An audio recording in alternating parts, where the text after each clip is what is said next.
You have your good time and you're gonna have your bad time. But summertime, your bad time is really bad. Right. I look forward to telling you about it. And we're gonna make like a weekly appointment here.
What's up?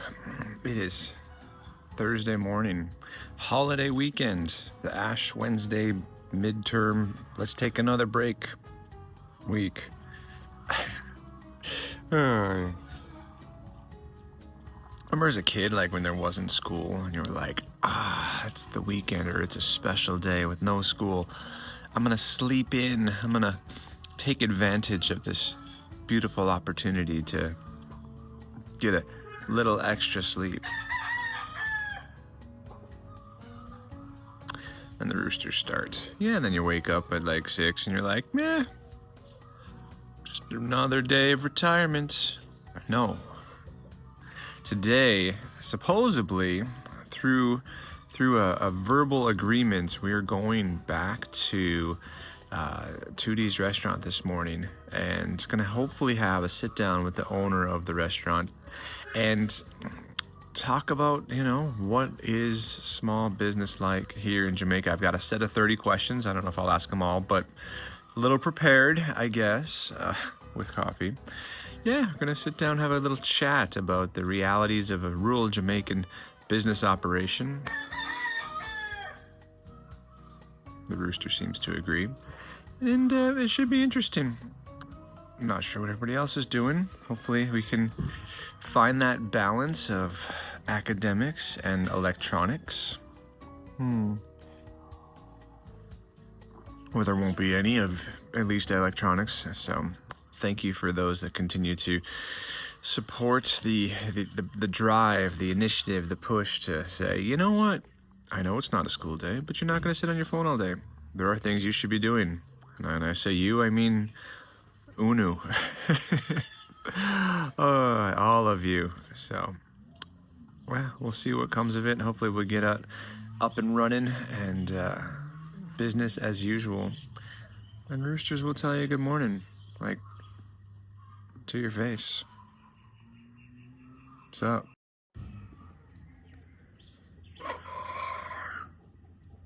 You don't say.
Careful.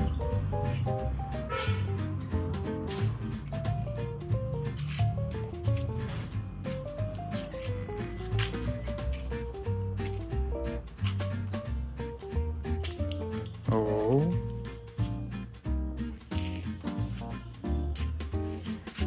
Careful. Careful. Oh, boy. Nice.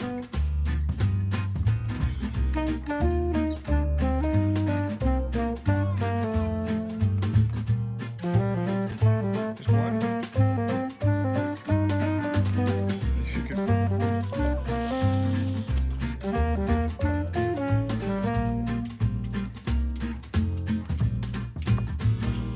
Okay, so this is Andre Camp today, and I'm going to pick some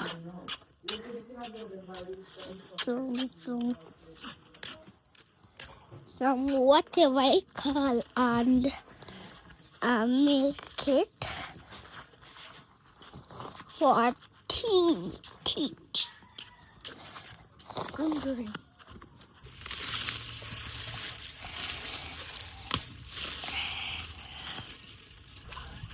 This is my mean.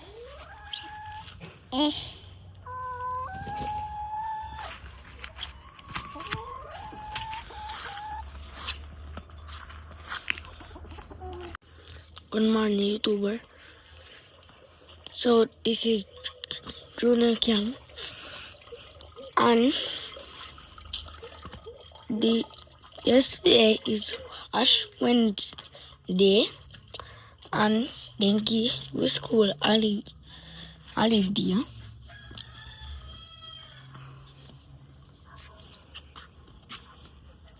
And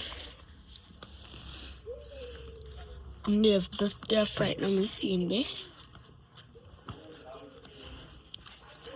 And stay tuned for this video. Subscribe.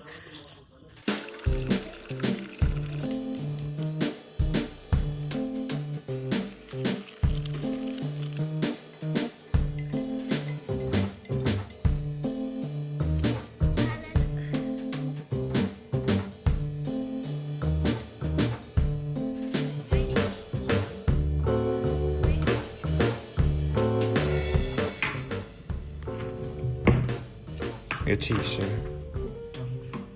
You're welcome.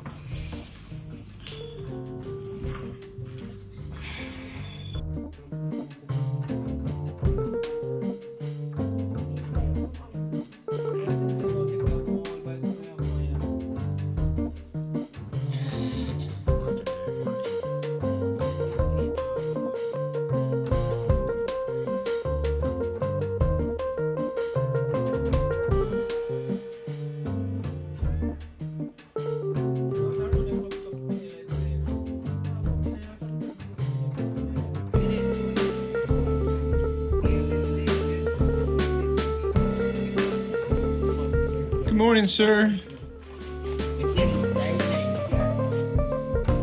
All right, bro. See you later. Go get some exercise, okay?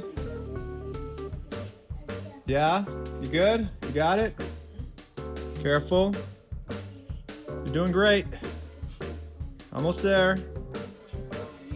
Come on. A little more. Puppy's not entertained. Really, puppy? What kind of guard dog are you? He's like, okay, bye. See ya. Toodles.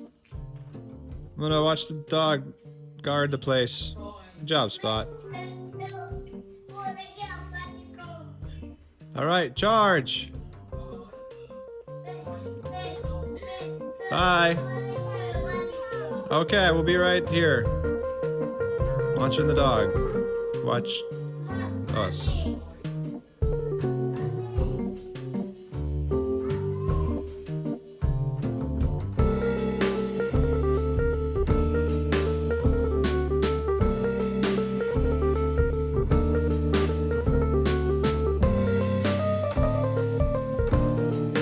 Welcome back to National Geographic Discoveries. Wow, our Ludi board. Our looty board decided to become a home for ants. Wow. So when did I show you board? You're gonna die because we paid a lot of money for that looty board. Wow. And I boxed them in. Oh well. Somebody that was sitting up on the loading board. I don't know. They answer pitch. It box. Welcome to Jamaica, man. Dang, bro.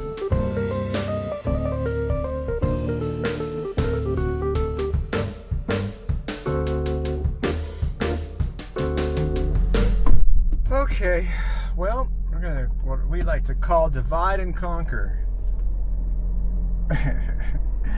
It's a math play on words for those struggling to stay motivated. By the way, speaking of motivation, Craig's been working on his math facts 100 a day for the last week. And while I don't think he has him 100% down, we're gonna test him later today and see. But first, off to Highgate. Hopefully, we're gonna check out the owner of 2Ds, ask him some questions. Yeah. And Mahrez is excited to come with. I can do it. Yes, lock the door. Ready. Rod. Hopefully. Don't mind him. Alright. We'll be back. Mario's building Frankenstein bike. I don't know where he is. See him there or not come? Oh. Huh? He might come anyway. Okay.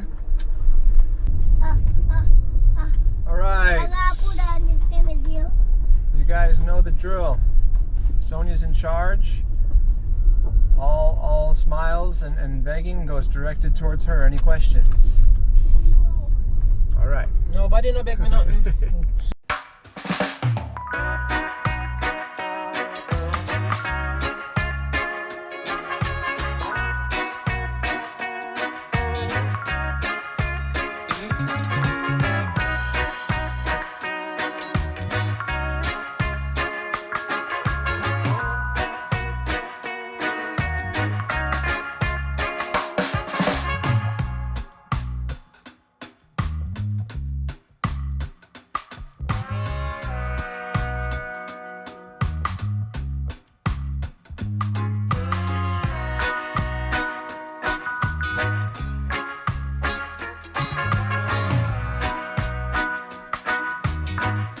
All right, guys, we're here with Fitzroy at the 2Ds restaurant. Small business questions today, and I'm just going to start rapid fire and ask you some questions, and if you can give us some insights, because we're hoping to start a small business in the next coming months. As we're in the process right now of purchasing a building down at Belfield Crossroad, and thinking about opening up an ice cream shop.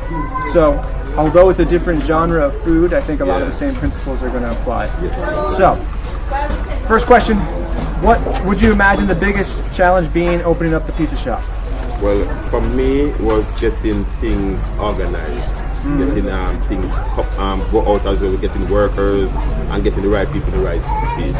So that was basically my challenge, getting that. We opened with about one person. Right. Me and the other person was here, and it was a big challenge. My thought about it is that it's a new business, so it's not gonna be busy. So my first day was like literally a busy day. Oh. Yeah, so it was a challenge to get your thing ready, because we're going to run out of things, because getting things organized as well, because your thought process has to be intact. Prepare ahead of time. Yes, that is it.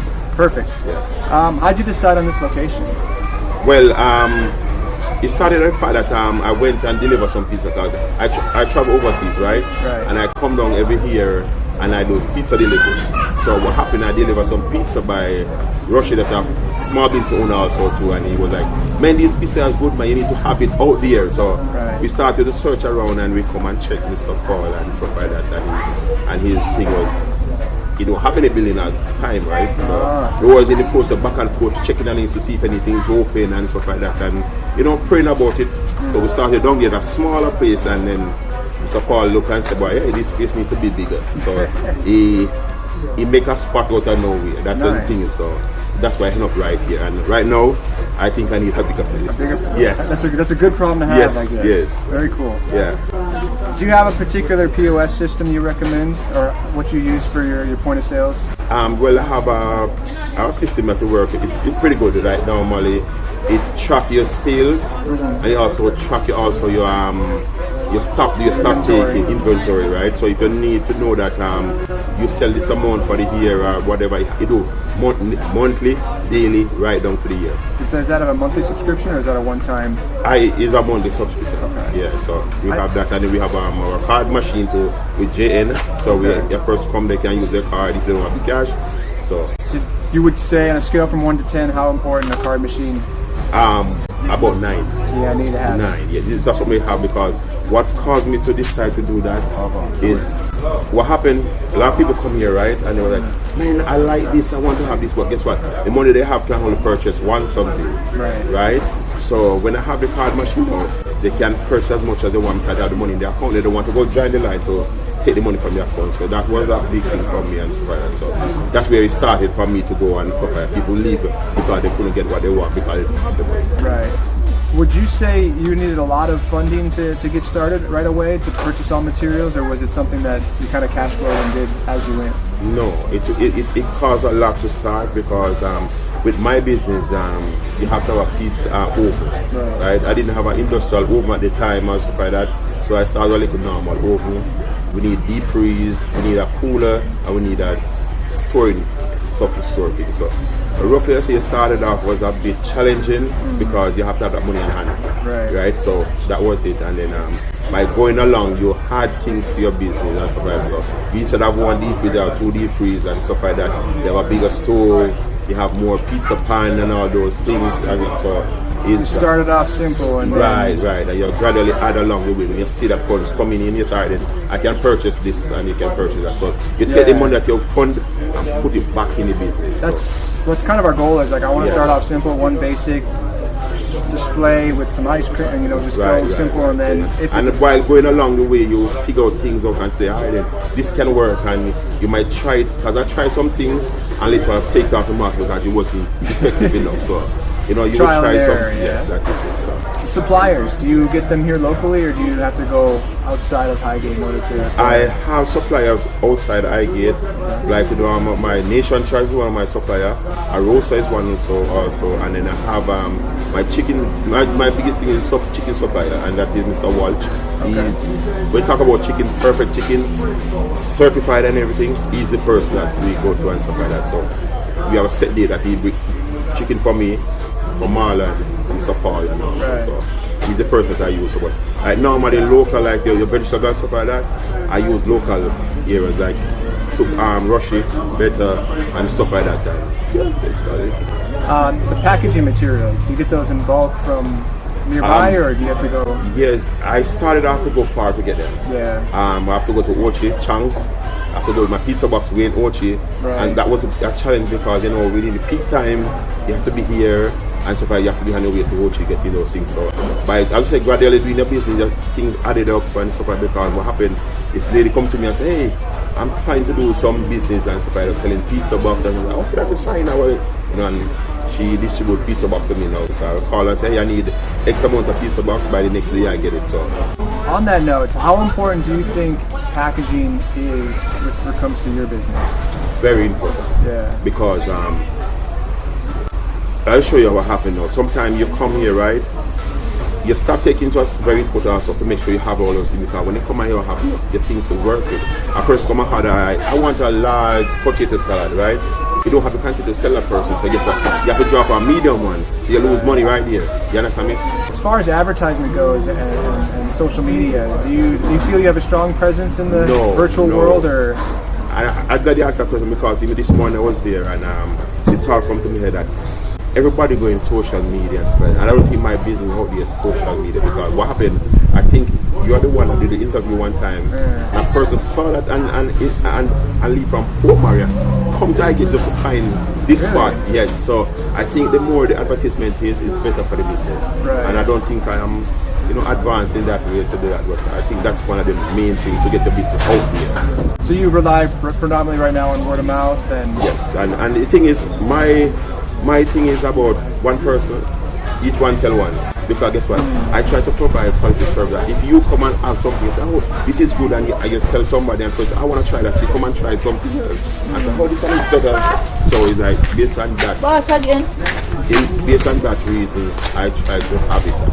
Okay. Yeah. So, but I think social media will be a better, wider platform to get your business out there. Yeah, and it's what I find interesting about it. Like even in rural Jamaica, where maybe not even like too many years ago, it wouldn't be something that would be considered, and now like people will venture out here just to find the diamonds in the rough. Because you see, when you provide quality service and stuff like that it's my aim at all times to make sure a person is satisfied, and if they are not satisfied, I try to make sure that is accomplished. Because I know somebody leave from Kingston, the guy is from overseas, he work overseas, but he come down every year, and he leave Kingston just to come over to get a piece of chicken. Because he tried the chicken and it was so good that he said he won't stop, and he was small place on the way coming over. I decided to come there in Highgate to have a piece of chicken. I can attest for that, because like if I need a chicken wrap, I haven't found another chicken wrap around, so I know what that's like. Yeah. When it comes to staffing, how do you go about finding the right people and making sure that it's a good fit? Is it like a trial process? Is it word of mouth? No. Well, what I do. There's a time when I have to do interview with other people. Like 2 weeks back, I interviewed 3 persons. It was supposed to be 4 person interview and stuff like that. Then by the interview, you have to see if you can find the person to fit in the right slot. Sometimes you think that is the right person, but along the way, things don't work out as you want, because the interview was very good, but actions speak louder than words. That is it. So I have a few persons come and leave within no time because they couldn't fit the spot that I want them to fit, because the other thing that coming to work on time is a challenge, and nobody make mention of that in the interview. They say, yeah, you can be at work on time and all that stuff.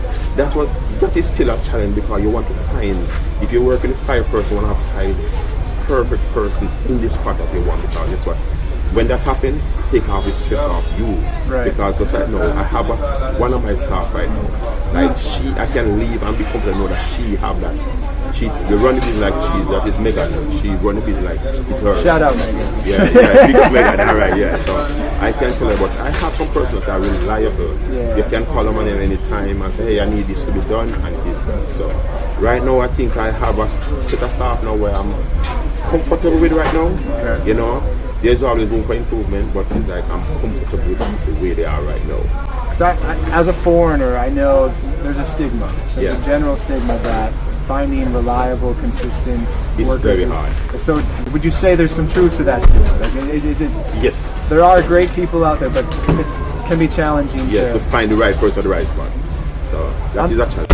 Yeah, and on the note of that, I noticed you're always well attired. You have your nice uniform. Are uniforms something that's enforced here, or not enforced? I encourage that everybody be properly attired. Okay. Yeah, I don't want a person coming like now my T-shirt and stuff. I said that if you're not able to wear a shirt because some people call, even for example, Megan, she cannot wear a chef jacket, right? Me and the other guy, we normally wear our chef jacket, and Fridays now we wear our regular polo shirt. Okay. Because I have a polo shirt that with your logo on it and stuff like that. So, and that is one thing I want to try to make sure I get to, like, you know, they can get shirts with the 2D's logo on it, and they can have that through the week and stuff like that, because they cannot wear the uniform. But to me, I believe that presentation is key. And if you are presenting something with quality, you have to represent quality. And you provide uniforms for your staff, or is it something that's...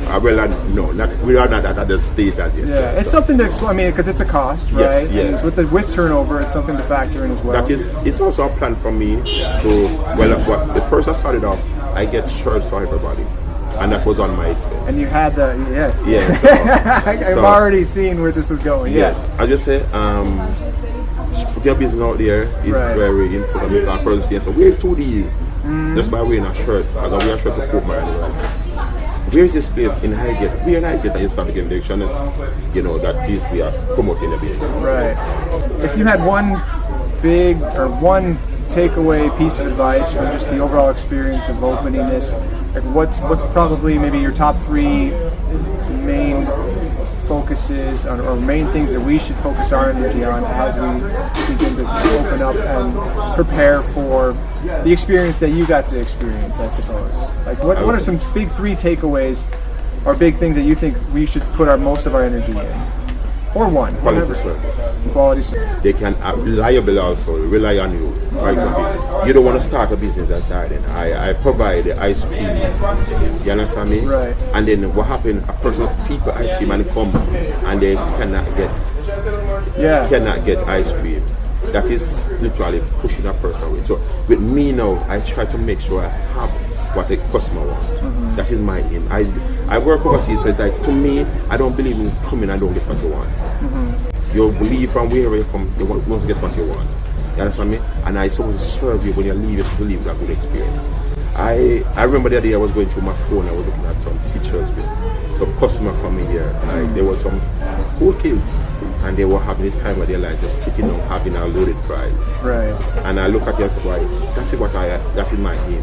Somebody come here and have that experience, and they can go tell their friend that, hey, I went to 2Ds and the food was like, wow. You know, not saying that you are perfect, but it's like you're aiming toward satisfying your customer. That is maybe making a customer satisfied. If you can get that, you will get a whole. I work at Breakers, right? And they said their thing is, it takes you years to get a customer, and it takes you a second to lose a customer. And it's my thing. If I can get you, I want to make sure I keep you. Right. And that is just my thing. I need to keep the customers, keeping them alright. Don't drop your standard. Don't get complacent. Don't get stagnant. Just keep always providing fresh, ready thing for them to enjoy. And I take criticism very well. Yeah. Meaning that I rather you come and tell me, say, hey, I find a fault with this so that I can fix it. Right. Because it don't make sense you go and say, hey, I went to do this and this wasn't good and way, but the thing is, you come to me and say this, I will fix it. I would it means I could give you something over, I'd make it for myself, and make it and give you. I rather do that than you to leave with a bad experience. Right. So that's one of the things. So more of a logistical, switching gears a little bit, like one of my major concerns is having a ice cream as a frozen product, or, you know, needed in freezers and stuff. What do you do in the event that the power is out? Or it goes out for a prolonged period of time. That's I don't know why, but like having lived here for almost 2 years now, like I know that it will happen. And so do you find, how do you manage, or how do you keep your product surviving when there's prolonged outages with power? Well, I'll give you the experience. The other day we have a hurricane, so that was a good period of time. So what I have a generator. So what I do, I keep most of my stuff that I have frozen. Right. So I know I sell natural juice and all that. So I have those frozen. Most of my stuff I keep in the coolers. I wasn't able to run the coolers. I just run the deep freeze and run one of the coolers, one I did. And I keep all those things and I work. Basically, I prep every day, meaning that I have to do things on spot and stuff like that. So that is it. With your one with the ice cream now, it is very important you have a generator. Yeah. Because you have with a freezer, you have at least a 1 day period before things start. Saying you got a chance. Yeah, so you have a chance to don't open it. Right. Leave it like that, you'll be okay for a day. But you say after you start opening it, the ice cream will start to melt and so like. And ice cream melting is gonna mean that you're gonna turn ice. Yeah, it's not gonna. It's a necessity. You have to have a generator, a standby generator. So there's a few solar options that we've also explored or thought about, whether to have a larger system that would be much more expensive. Yeah. There's also this thing called a solar box, where you literally can plug. It's like a panel or two, and you can plug in one particular item, like a freezer or a fridge. And so the gas generator, you think is maybe the better route to go, just for? I would say I'm old school. Yeah. So we know I'm used to the gas and stuff like that, and it's more, to me it's more reliable. Now is the solar. Having that solar with the batteries, that is something that Sarah didn't do in the process, because I think that's a very good way to go now. Okay. Because that is what most people do. Because remember, you're gonna have that solar to trap the energy, trap it in the battery. When they don't have the sunlight, you have the battery to run, and their battery run for a good period of time. Yeah. And I think that will be cheaper in the long run than buying gas, because I remember I was buying gas like crazy, man. Like literally buying gas, run out, you have to pull it back and all that.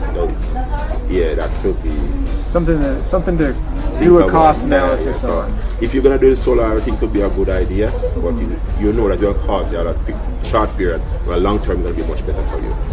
Cool. Getting into the menu and everything, you have a really elaborate menu, and unique options that's very different than what's around here. Yeah.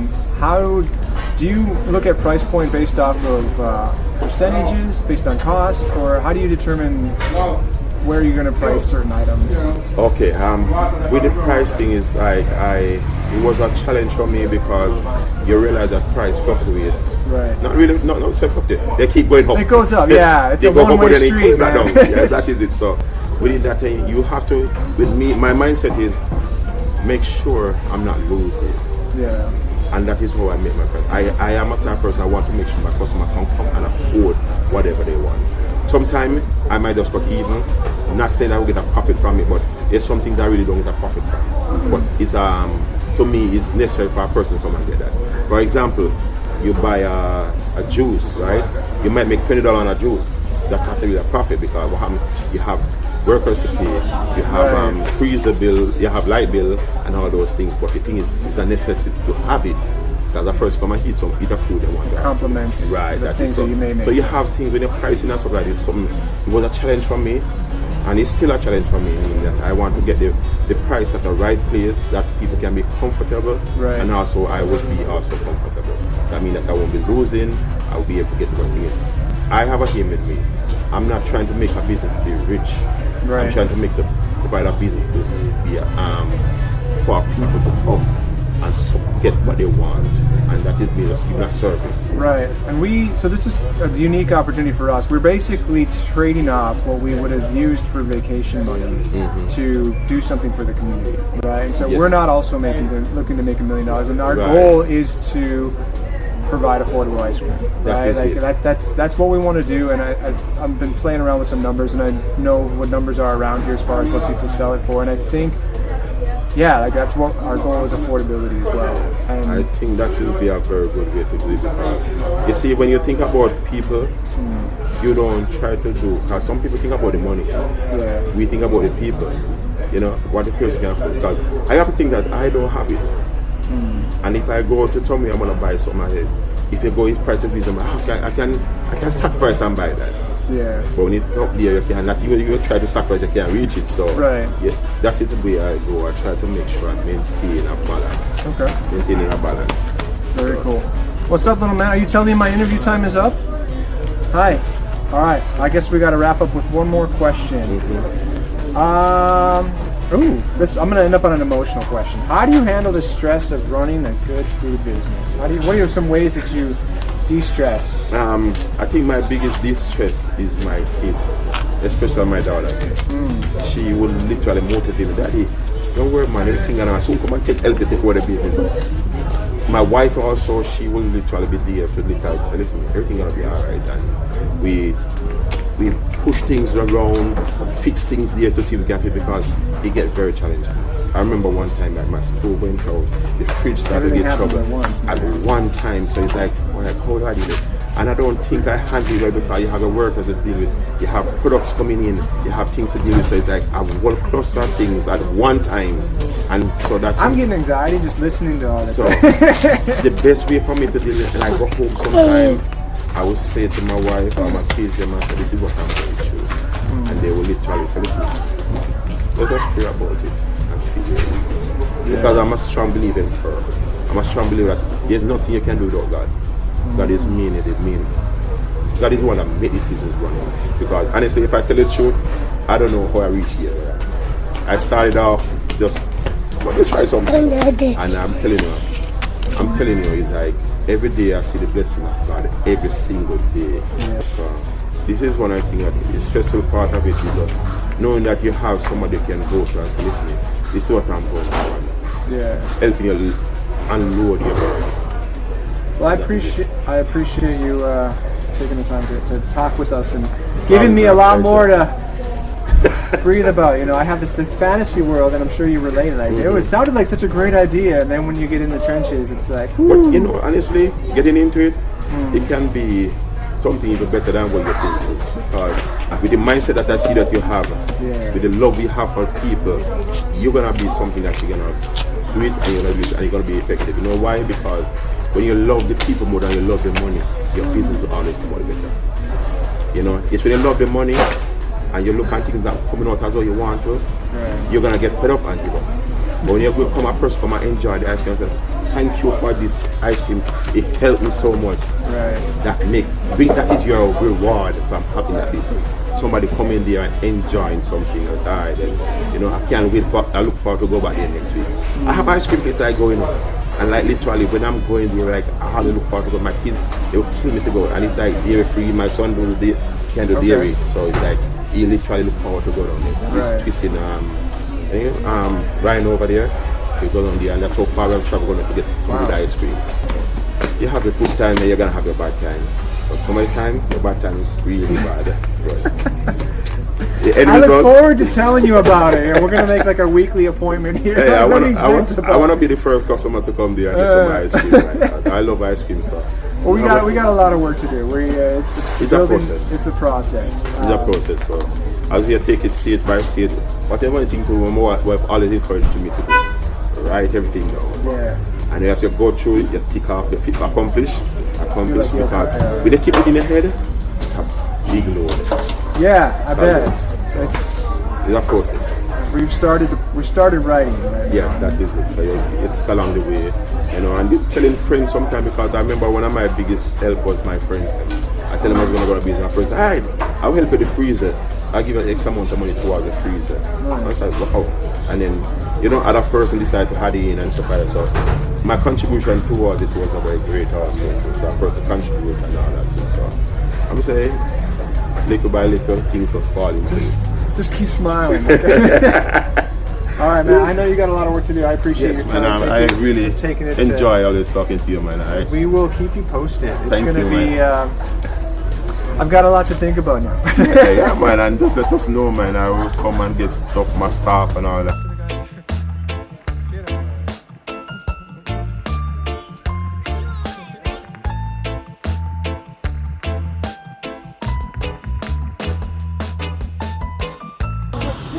Was it? Oh, good.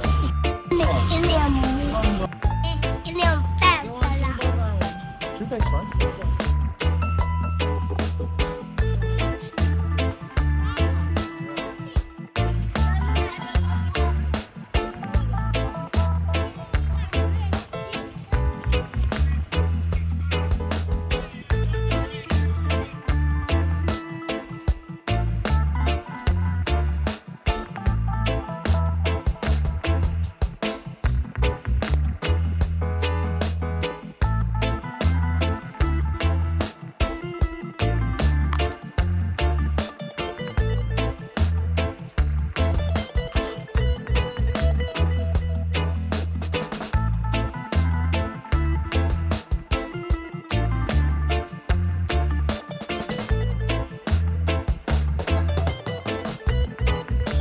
Okay, so today this is Andre and Junior camp.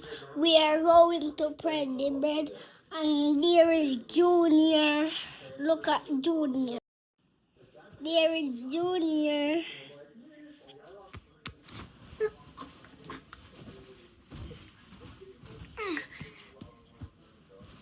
Come get up and pray the bed.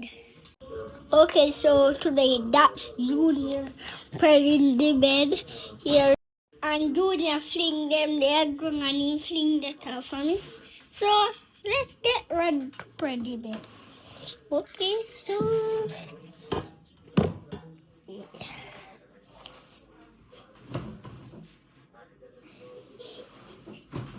Andre, we need to turn your one side here.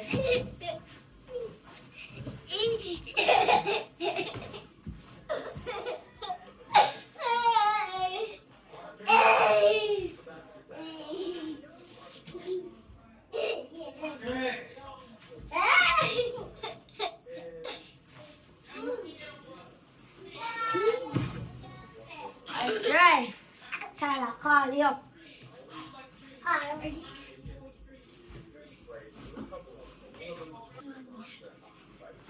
Now put video na random ya sa frano.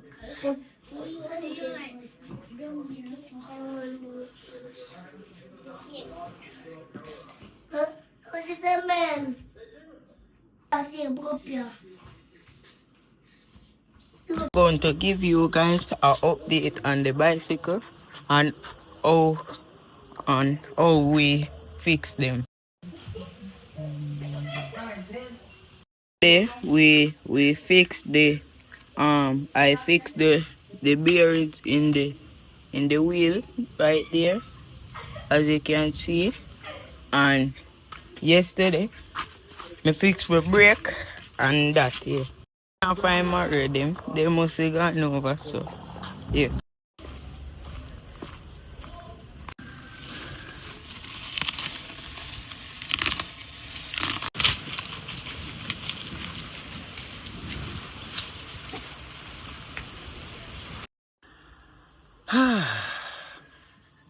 So we've made some decisions. Decided to sneak away because most everybody in the house understands, but I'm gonna give you guys the short version. So the flight that we originally had for Colombia got canceled. We got our by the airlines, not by us. We got our refund for that. Canceled the Airbnb, canceled a couple of the events via Viator. Got all our money back, and Aerojet actually gave us a $100 voucher for each person. So 6 people, $600 in total towards the purchase of your next vacation experience, assuming they don't cancel the flight. And after some discussion and deliberation, some deep thoughts, we decided, for cost effectiveness and simplicity and convenience, we're going to go back to Santo Domingo, Dominican Republic, this summer sometime. There's a lot of things in the Santo Domingo that we haven't got a chance to do yet. There's a zoo there. Sonia never got to see the old town. There's some cool carnival stuff. A lot of great things. There's a pizza shop I was gonna go and never got a chance to. And so, yeah, with the discount or the vouchers that Aerojet provided us, the total cost for the direct flights now we don't have to take more than one, to Dominican Republic and back, plus a full week of Airbnb, different place but similar location, a little bit less expensive but similar amenities, is actually just over $2,000. So the price was right. We enjoyed our last vacation there back in December, and we got some unfinished business there to attend to. And Andre said that he wants to get a second shot at the roller skating, so that'll be coming up, and wanted to share that's what we have decided. Rather than a new place, let's finish what we started and let's spend some more time in the place that we have come to enjoy, and logistically can get to and back with the least headache as possible. So now you know, Colombia will wait for another day, or in this case another year. We'll see how the business takes to get going, but yeah, I want to give you guys that heads up. So I'm gonna keep practicing their Spanish one way or another. It'll work.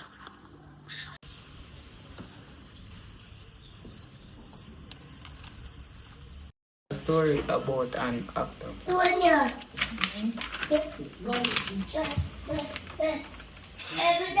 Jack the octopus. This is an octopus. His name is Jack. He lives with his mom and dad. Jack go out in the day to hunt food for the family, like fish and crabs and more. They live in the ocean along the ground. They can change color, like if the stone is brown, they can turn brown too. His mom and dad go out to hunt too, but they are sick now, so they can't go anywhere. Jack have a best friend named Dave. They visit Jack once a week. When Dave come, they play all day long. After they don't play, they say goodbye to each other.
With this project, we won't be avoiding stress, we'll be stepping into it.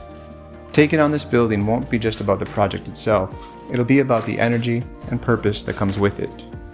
The decisions, the planning, the hands-on work, each part will bring structure to our days and a sense of progress. Without that push, comfort could start to feel empty, like something unearned. We've already seen what happens when things slow down too much. The absence of challenge can be its own kind of discomfort. So instead of resisting stress, we'll embrace it.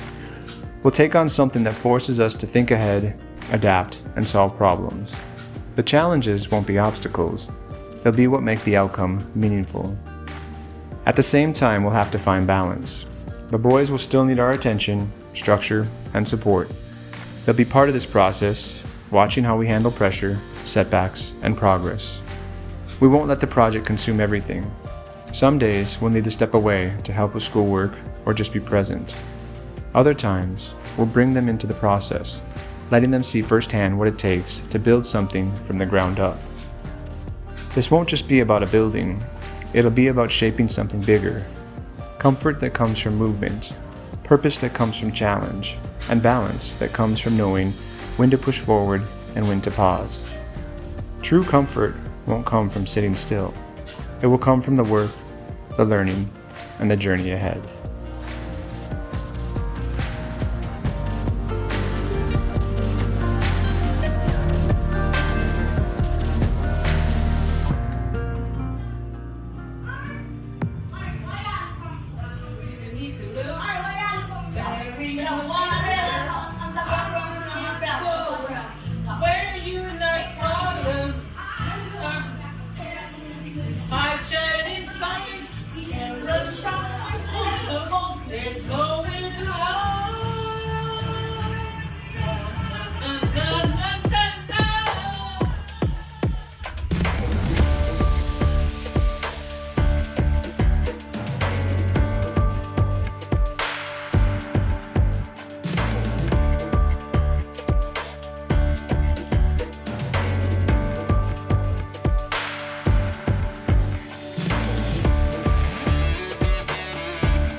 Good night, YouTube and darling.